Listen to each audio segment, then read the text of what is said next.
सोचो एक ऐसा कैदी जिसे मारने के लिए पूरी जेल खड़ी हो जाए, लेकिन वो अकेला सब पर भारी पड़ जाए और फिर पता चले कि असल गेम जेल के अंदर नहीं, सिस्टम के अंदर चल रहा है। कहानी का आगाज एक हाई सिक्योरिटी जेल से होता है, जहां एक डेंजरस कैदी अरमांडो अपना रूटीन वर्कआउट कंप्लीट करता है। जैसे ही वो रुकता है, अचानक से एक कैदियों का ग्रुप उसे घेर लेता है।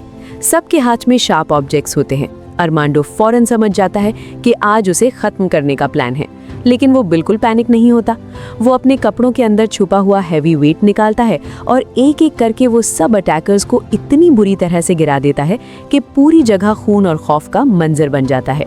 फाइट के बाद वो बिल्कुल नॉर्मल तरीके से अपने सेल में वापस चला जाता है, जैसे कुछ हुआ ही ना हो। अरमांडो का पास्ट भी उतना ही डेंजरस है जितना उसका प्रेजेंट। उसने अपनी माँ के कहने पर कई पुलिस ऑफिसर्स को भी मार दिया था। माइक खुद एक हाईली स्किल्ड पुलिस ऑफिसर है जो अपने काम में एक्सपर्ट माना जाता है। जब उसे अरमांडो के क्राइम्स का पता चलता है तो वो खुद ही उसे अरेस्ट करके जेल भेज देता है।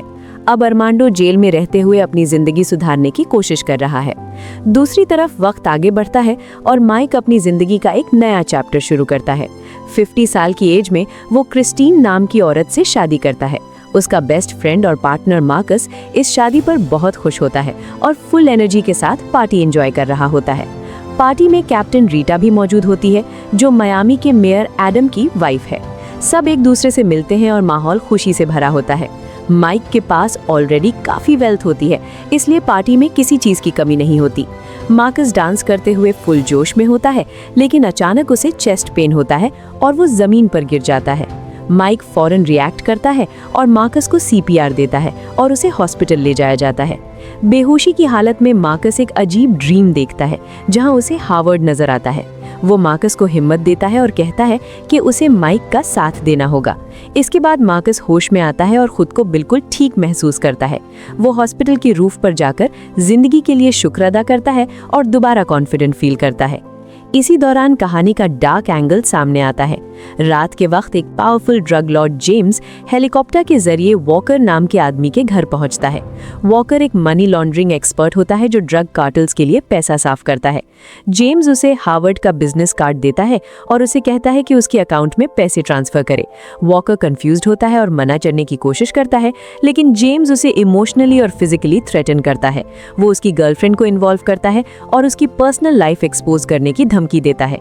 डर के मारे वॉकर $20 मिलियन हार्वर्ड के अकाउंट में ट्रांसफर कर देता है, लेकिन उसके बाद भी जेम्स उसे और उसकी गर्लफ्रेंड को जिंदा नहीं छोड़ता और दोनों को मार देता है।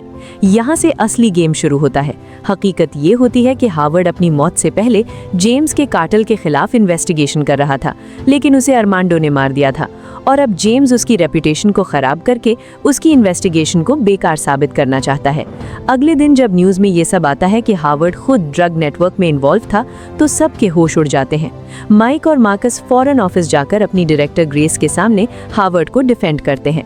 वो कहते हैं कि हार्वर्ड कभी ऐसा नहीं कर सकता और उसे फंसाया जा रहा है, लेकिन ग्रेस के पास एविडेंस होता है। वॉकर और उसकी गर्लफ्रेंड की डेड बॉडीज, उनका फोन डेटा और बैंक ट्रांसफर रिकॉर्ड्स, जो हार्वर्ड को डायरेक्टली सस्पेक्ट बनाते हैं। इस बात पर माइक और ग्रेस के दरमियान टेंशन बढ़ जाती है और सिचुएशन ऑलमोस्ट फाइट तक पहुंच जाती है, लेकिन रीटा बीच में आकर सबको कंट्रोल करती है। इसी वक्त जोडी भी वहां आ जाती है और अपने बाप के लिए जस्टिस डिमांड करती है। वो माइक को ब्लेम करती है और कहती है कि अगर उसका बेटा अरमांडो ना होता तो आज हार्वर्ड जिंदा होता। वो गुस्से में अरमांडो को मार देने की धमकी भी देती है। ये सब सुनकर माइक अंदर से टूट जाता है, लेकिन वो और मार्कस डिसाइड करते हैं कि वो सच को सामने लाकर रहेंगे और हार्वर्ड को इनोसेंट प्रूव करेंगे। इस मिशन के लिए वो सीधा जेल जाकर अरमांडो से मिलते हैं। वहां उन्हें पता चलता है कि हार्वर्ड असल में किसी बड़े ड्रग माफिया के खिलाफ इन्वेस्टिगेशन कर रहा था, लेकिन उसका नाम अरमांडो को भी नहीं पता। सिर्फ इतना मालूम होता है कि उस माफिया के कनेक्शंस बहुत पावरफुल लोगों तक जाते हैं, जिसकी वजह से वो कभी पकड़ा नहीं गया। ये सब सुनकर माइक और मार्कस को समझ आ जाता है कि ये सिर्फ एक क्राइम नहीं, बल्कि एक सिस्टम के अंदर छुपा हुआ एक बहुत बड़ा कॉन्स्पिरेसी है। कोशिश कर रहे होते हैं जब दूसरी तरफ जेम्स हार्वर्ड के फोन को हैक करवाने में लगा होता है। उसके हैकर्स जैसे ही सिस्टम एक्सेस करते हैं, अचानक से फोन से कुछ एनक्रिप्टेड मैसेजेस ऑटोमेटिकली सेंड होना शुरू हो जाते हैं, जिसे कोई रोक नहीं पाता। ये असल में हार्वर्ड का पहले से सेट किया हुआ ट्रैप होता है। उसने अपनी मौत से पहले एक वीडियो रिकॉर्ड की होती है, जो सिर्फ तब ट्रिगर होती है जब जब कोई उसका डेटा एक्सेस करे। ये वीडियो सीधा माइक और मार्कस के पास पहुंच जाती है। जब दोनों उस वीडियो को देखते हैं तो उनके होश उड़ जाते हैं। हार्वर्ड वीडियो में बताता है कि उसे अंदाजा हो चुका था कि कोई अंदर का बंदा ही इंफॉर्मेशन लीक कर रहा है। उसे ये नहीं पता कि वो कौन है, लेकिन वो माइक और मार्कस को एक नाम देता है, कोला जायंट। ये एक कोड नेम होता है जो उन्हें नेक्स्ट लीड तक ले जा सकता है। वीडियो के एंड पर हार्वर्ड इनडायरेक्टली ये भी कंफर्म करता है कि उसकी मौत करीब है और अब ये मिशन माइक और मार्कस को कंप्लीट करना होगा। इस डेवलपमेंट के बाद जेम्स भी समझ जाता है कि इन्फॉर्मेशन लीक हो चुकी है, इसलिए वो फौरन अपने लोगों को ऑर्डर देता है कि माइक और मार्कस को खत्म कर दिया जाए। दूसरी तरफ इन्वेस्टिगेशन करते हुए माइक और मार्कस को पता चलता है कि कोला जायंट असल में फ्लेचर नाम का एक एक्सपर्ट हैकर है जो अपनी आइडेंटिटी छुपाकर काम करता है। वो दोनों उसे ढूंढते हुए एक आर्ट गैलरी तक पहुंचते हैं जहां फ्लेचर सीक्रेटली ऑपरेट कर रहा होता है। जब वो फ्लेचर से बात करने की कोशिश करते हैं तभी अचानक जेम्स अपने आर्म्ड मैन के साथ वहां आ जाता है और बिना वक्त जाया किए फ्लेचर को गोली मार देता है। सिचुएशन इंस्टेंटली क्योटिक हो जाती है। जेम्स के लोग ओपन फायर कर देते हैं और गैलरी एक बैटलफील्ड बन जाती है। माइक भी जवाब देते हैं, लेकिन उम्र के असर की वजह से उनकी स्पीड और रिफ्लेक्सेस पहले जैसी नहीं रहती। फिर भी वो अपनी एक्सपीरियंस से काफी अटैकर्स को गिरा देते हैं और मुश्किल से वहां से निकलकर रोड तक पहुंचते हैं। जेम्स अपनी कार में भाग रहा होता है और मार्कस एक मूविंग गाड़ी पर खड़े होकर उस पर फायर करता है। इसी दौरान जब माइक अपनी गन रीलोड कर रहा होता है तो उसे अचानक पैनिक अटैक होता है। उसका कंट्रोल लूज हो जाता है और वो जमीन पर गिर जाता है। जेम्स उसे गाड़ी से कुचलने वाला होता है, लेकिन लास्ट मोमेंट पर मार्कस उसे बचा लेता है। जेम्स वहां से फरार हो जाता है और माइक और मार्कस मजबूरन वापस गैलरी आकर क्लूज सर्च करते हैं। इन्वेस्टिगेशन के दौरान उन्हें एक हिडन QR कोड मिलता है। जब वो इसे स्कैन करते हैं तो एक और सीक्रेट वीडियो मिलती है जो हार्वर्ड ने छोड़ी होती है। इस वीडियो में हार्वर्ड पूरी कहानी रिवील करता है। वो बताता है कि 9 साल पहले कुछ हाई रैंकिंग ऑफिशियल्स ने ड्रग कार्टेल्स के साथ मिलकर सिस्टम को करप्ट कर दिया था। हार्वर्ड ने अपने 2 रिटायर्ड दोस्तों के साथ मिलकर उन्हें एक्सपोज करने की कोशिश की थी, लेकिन एक एक करके दोनों मार दिए गए। इसके बाद हार्वर्ड ने अकेला ही इन्वेस्टिगेशन कंटिन्यू किया और सबूत कलेक्ट करता रहा। वो ये भी बताता है कि उसने जानबूझकर माइक और मार्कस को इस मिशन से दूर रखा ताकि उनकी जान महफूज रहे। लेकिन अब जब ये वीडियो उन तक पहुंच गई है, इसका मतलब है कि वो मर चुका है और अब सच को सामने लाना उनकी जिम्मेदारी है। ये सब सुनकर माइक और मार्कस पूरी तरह समझ जाते हैं कि ये सिर्फ एक क्राइम नहीं बल्कि एक डीप रूटेड कॉन्स्पिरेसी है जिसमें पावरफुल लोग शामिल हैं। इसी दौरान जेल के अंदर अरमांडो पर दोबारा अटैक होता है। ये वही ब्रूटल सीक्वेंस होता है जो शुरू में दिखाया गया था, जहां वो अकेला सब पर भारी पड़ता है। जब माइक को ये खबर मिलती है तो वो फौरन मेयर एडम के पास जाता है और डिमांड करता है कि अरमांडो को एक सिक्योर जगह पर शिफ्ट किया जाए, क्योंकि अब वो इस केस का की विटनेस है। शुरू में एडम इस बात को इग्नोर करता है, लेकिन बाद में वो मान जाता है। अगला दिन अरमांडो को हैवी पुलिस एस्कॉर्ट के साथ हेलीकॉप्टर के जरिए ट्रांसफर किया जाता है। माइक और मार्कस भी इस मिशन में शामिल होते हैं, लेकिन जैसे ही हेलीकॉप्टर टेक ऑफ करता है उनके वेपन्स और कम्युनिकेशन डिवाइसेस उनसे ले लिए जाते हैं। मार्कस को ये चीज थोड़ी सस्पिशियस लगती है, लेकिन वो चुप रहता है। थोड़ी देर बाद सच सामने आ जाता है। हेलीकॉप्टर के कॉकपिट में खुद जेम्स और उसके लोग होते हैं। अचानक जेम्स बाहर आता है और माइक की गन से सारे पुलिस ऑफिसर्स को मार देता है। सिचुएशन आउट ऑफ कंट्रोल हो जाती है। साथ ही वो अरमांडो के केज की रोप भी काट देता है, जिससे वो नीचे गिरने लगता है। माइक और मार्कस फौरन रिएक्ट करते हैं और जेम्स के लोगों से फाइट करते हैं। माइक एक अटैकर को हेलीकॉप्टर से बाहर फेंक देता है, जबकि मार्कस अपनी जान बचाने की कोशिश करता है। इस फाइट के दौरान जेम्स हेलीकॉप्टर के विंडस्क्रीन पर गोली मार देता है, जिससे कंट्रोल लूज हो जाता है।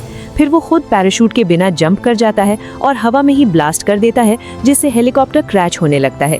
सिचुएशन बिल्कुल होपलेस लग रही होती है, लेकिन मार्कस लास्ट मोमेंट पर केज की ले लेता है और जैसे ही हेलीकॉप्टर क्रैश होने वाला होता है वो माइक और अरमांडो के साथ जंप करके नीचे पानी में गिर जाते हैं। ये तीनों मुश्किल से जिंदा बचते हैं, लेकिन दूसरी तरफ पुलिस जब क्रैश साइट पर पहुंचती है तो उन्हें सिर्फ डेड बॉडीज मिलती हैं। माइक, मार्कस और अरमांडो गायब होते हैं। एविडेंस देखकर पुलिस ये समझ लेती है कि शायद ये तीनों भी कार्टेल के साथ मिले हुए हैं। न्यूज में ये बात फैल जाती है और अब पूरा सिस्टम उनके खिलाफ हो जाता है। अब सिर्फ जेम्स ही नहीं बल्कि पूरी दुनिया माइक, मार्कस और अरमांडो को दुश्मन समझ रही होती है। पुलिस उन्हें ट्रेटर समझ रही होती है, मीडिया उन्हें क्रिमिनल डिक्लेयर कर चुकी होती है और जेम्स ने उन तीनों को मारने के लिए $5 मिलियन की बाउंटी अनाउंस कर दी होती है। मतलब अब हर बंदा उनका दुश्मन बन सकता है। जिंदा रहने के लिए उन्हें फॉरेन रिसोर्सेज चाहिए होते हैं, इसलिए वो एक पुरानी जान पहचान वाली बार ओनर के पास जाते हैं जिसने पहले भी उनकी मदद की होती है। शुरू में वो औरत उनकी हेल्प करने के लिए रेडी हो जाती है और उन्हें वेपन्स और गाड़ी देने का वादा करती है, लेकिन जैसे ही बार खाली होता है वो अपनी असली सोच दिखा देती है। वो उन तीनों पर गन पॉइंट कर देती है क्योंकि वो भी बाउंटी हासिल करना चाहती होती है। सिचुएशन टेंस हो जाती है और लगता है कि अब सब खत्म होने वाला है, लेकिन तभी अचानक एक दूसरी गैंग वहां आ जाती है जो खुद भी उन्हें मारकर पैसे लेना चाहती है। दोनों ग्रुप्स के दरमियान फायरिंग शुरू हो जाती है और पूरा एरिया बैटलफील्ड बन जाता है। माइक, मार्कस और अरमांडो इस केओस का फायदा उठाते हैं और एक वैन में घुसकर वहां से निकलने की कोशिश करते हैं। इसी दौरान एक पुराना दुश्मन मैनी भी वहां आ जाता है जो सीधा उन्हें टारगेट करता है। मार्कस फौरन रिएक्शन देता है और वैन को मैनी के ऊपर चढ़ा देता है और उसे वहीं खत्म कर देता है। अब उन तीनों के हाथ में वेपन्स भी आ चुके होते हैं और वो बाकी अटैकर्स को भी गिरा देते हैं, लेकिन फाइट के दौरान वैन में आग लग जाती है और मुश्किल से वो उसे कंट्रोल करते हैं। तब तक जूडी भी अपनी टीम के साथ वहां पहुंच जाती है। जैसे ही उसकी नज़र अरमांडो पर पड़ती है वो उसका पीछा करना शुरू कर देती है और बिना रुके उस पर फायर करती रहती है क्योंकि वो अब भी अपने बाप का बदला लेना चाहती होती है। सिचुएशन और ज़्यादा इंटेंस हो जाती है जब फायरिंग की वजह से वैन दोबारा ब्लास्ट होने के करीब पहुंच जाती है, लेकिन लास्ट मोमेंट पर माइक, मार्कस और अरमांडो वहां से निकलकर बच जाते हैं, जबकि जूडी को पीछे रहकर गैंग के लोगों का सामना करना पड़ता है। बचकर निकलने के बाद वो तीनों एक ट्रस्टेड हैकर ड्रोन के पास पहुंचते हैं। ड्रोन उन पर पूरा भरोसा करता है और फौरन अपने सिस्टम से तमाम ड्रग कार्टेल्स का डेटा निकालता है। वो अरमांडो से कहता है कि वो उन लोगों में से उस आदमी को पहचाने जिसने हावर्ड को मरवाया था। काफी देर तक डेटा देखने के बाद अरमांडो फाइनली एक चेहरा आइडेंटिफाई कर लेता है, जेम्स। जब ड्रोन जेम्स के बैकग्राउंड को ट्रेस करता है तो सबके होश उड़ जाते हैं। पता चलता है कि जेम्स कभी स्पेशल फोर्सेस का हिस्सा था और उसका काम ही ड्रग कार्टेल्स को खत्म करना था। वो अपने मिशंस में बहुत सक्सेसफुल रहा, लेकिन एक ऑपरेशन के दौरान उसे और उसकी टीम को पकड़ लिया गया। बाद में सिर्फ उसकी टीम की लाशें मिली और सबने समझा कि जेम्स भी मर चुका है, लेकिन असल में उसने अपनी जान बचाने के लिए कार्टेल्स ज्वाइन कर लिए और तब से वो उनका सबसे डेंजरस हिस्सा बन गया। ये सब जानकर माइक फौरन रीटा को कॉल करता है और सारी सिचुएशन बताता है। रीटा भी ये सब सुनकर शॉक हो जाती है, लेकिन उसे माइक पर पूरा भरोसा होता है। इस दौरान मेयर एडम भी वहां होता है और वो उनकी बात सुन लेता है, लेकिन उस वक्त वो कोई रिएक्शन नहीं देता। ये चीज़ बाद में बहुत इंपॉर्टेंट साबित होती है। अब माइक और मार्कस अपनी फैमिलीज की सेफ्टी के लिए उनके घरों के सीसीटीवी ड्रोन के सिस्टम से कनेक्ट कर देते हैं। तब उन्हें पता चलता है कि जेम्स ने अपने मर्सनरीज उनके घर भेज दिए हैं ताकि उनकी फैमिलीज को किडनैप करके उन्हें ब्लैकमेल किया जा सके। ये देखकर दोनों फौरन अपने घर वालों को वार्न करने की कोशिश करते हैं। मार्कस अपने दामाद रेजी को कॉल करता है जो उस वक्त उसके घर पर होता है। रेजी एक ट्रेन्ड सोल्जर होता है, इसलिए वो फौरन एक्शन लेता है और घर वालों को सिक्योर कर देता है। जैसे ही मर्सनरीज घर में घुसते हैं, रेजी उनका मुकाबला करता है और एक एक करके सबको खत्म कर देता है। मार्कस ये देखकर रिलीफ महसूस करता है क्योंकि उसकी फैमिली सेफ होती है, लेकिन दूसरी तरफ माइक की वाइफ क्रिस्टीन इसका कॉल रिसीव नहीं करती, जिस वजह से माइक और ज्यादा टेंशन में आ जाता है। इसी वक्त जूडी की बेटी कैली क्रिस्टीन के घर आती है। तब क्रिस्टीन उसे अंदर लेती है, तभी जेम्स और उसके लोग वहां पहुंच जाते हैं। अब दोनों उनके कब्जे में होती हैं। जेम्स फिर माइक से कांटेक्ट करता है और उसे डील ऑफर करता है, अरमांडो के बदले क्रिस्टीन और कैली की जिंदगी। साथ ही वो हावर्ड के तमाम कलेक्टेड एविडेंस भी मांगता है ताकि उसके खिलाफ कोई प्रूफ ना रहे। माइक के लिए ये सबसे मुश्किल मोमेंट होता है क्योंकि एक तरफ उसका बेटा है और दूसरी तरफ उसकी वाइफ। इसी टेंशन के दरमियान माइक को एक इम्पॉर्टेंट चीज याद आती है। जब माइक ने रीटा को कॉल किया था उस वक्त एडम भी वहां था और उसके तुरंत बाद ही जेम्स ने उनकी फैमिलीज पर अटैक करवाया। इसका मतलब क्लियर होता है कि एडम ही अंदर का गद्दार है जो जेम्स के साथ मिला हुआ है। माइक फौरन रीटा को कॉल करके सब बताता है। रीटा भी ये सब सुनकर शॉक हो जाती है, लेकिन उस वक्त एडम उसके पास ही होता है। रीटा स्मार्टली सिचुएशन हैंडल करती है और बहाना बनाकर वहां से निकलती है, लेकिन एडम उस पर अटैक कर देता है क्योंकि अब वो एक्सपोज हो चुका होता है। दोनों के दरमियान इंटेंस फाइट होती है, लेकिन वक्त पर ड्रोन और कैली वहां पहुंचकर एडम को काबू कर लेते हैं। अब गेम पलटने वाला होता है क्योंकि अब उनके पास असली गद्दार भी है और उसे यूज करके वो जेम्स को ट्रैप करने वाले हैं। अब जब एडम पकड़ा जा चुका होता है, माइक और मार्कस फौरन एक रिस्की प्लान बनाते हैं। वो ड्रोन की मदद से एडम के फोन में वॉइस मॉड्यूलेशन सिस्टम सेट करते हैं ताकि जब वो जेम्स से बात करे तो उसे लगे कि वो असली एडम ही है। प्लान सिंपल लेकिन डेंजरस होता है। जेम्स को धोखा देकर उसे एक ऐसी जगह पर बुलाना जहां वो उसे खत्म कर सके और क्रिस्टीन और कैली को बचाया जा सके। माइक एडम की आवाज़ में जेम्स को कॉल करता है और उसे कन्विंस करता है कि सिचुएशन खराब हो चुकी है और पुलिस उस तक पहुंचने वाली है, इसलिए फौरन क्रिस्टीन और कैली को लेकर क्यूबा मूव करे। जेम्स को इस बात पर बिल्कुल भी शक नहीं होता और वो अपनी टीम के साथ निकलने की तैयारी कर लेता है। दूसरी तरफ माइक, मार्कस और अरमांडो भी फुल प्रिपरेशन करते हैं। हेवी वेपन्स, प्रोटेक्टिव गियर और एक क्लियर स्ट्रैटेजी के साथ वो फाइनल मिशन के लिए रेडी हो जाते हैं। वो लोग एक सी प्लेन के जरिए उस लोकेशन तक पहुंचते हैं जहां जेम्स अपनी टीम के साथ मौजूद होता है। हर बंदा अपनी पोजीशन ले लेता है। अरमांडो नीचे वाटर साइड के पास कवर लेता है, जबकि माइक और मार्कस डिस्टेंस पर स्नाइपर पोजीशन में रेडी होते हैं। एडम को बेट के तौर पर प्लेन से बाहर निकाला जाता है ताकि जेम्स सामने आए। जैसे ही जेम्स क्रिस्टीन और कैली के साथ बाहर आता है, माइक उसे शूट करने का चांस लेता है, लेकिन क्रिस्टीन के बीच में होने की वजह से वो फायर नहीं करता। इसी दौरान एक अनएक्सपेक्टेड प्रॉब्लम पैदा होती है। अरमांडो के पास पानी में एक डेंजरस एलिगेटर आ जाता है जो पहले भी लोगों पर अटैक कर चुका होता है। इस वजह से हल्का सा नॉइज होता है और जेम्स अलर्ट हो जाता है। वो अपने आदमी को चेक करने भेजता है। अरमांडो मजबूरन उस आदमी को मार देता है और इसी के साथ फुल स्केल फाइट शुरू हो जाती है।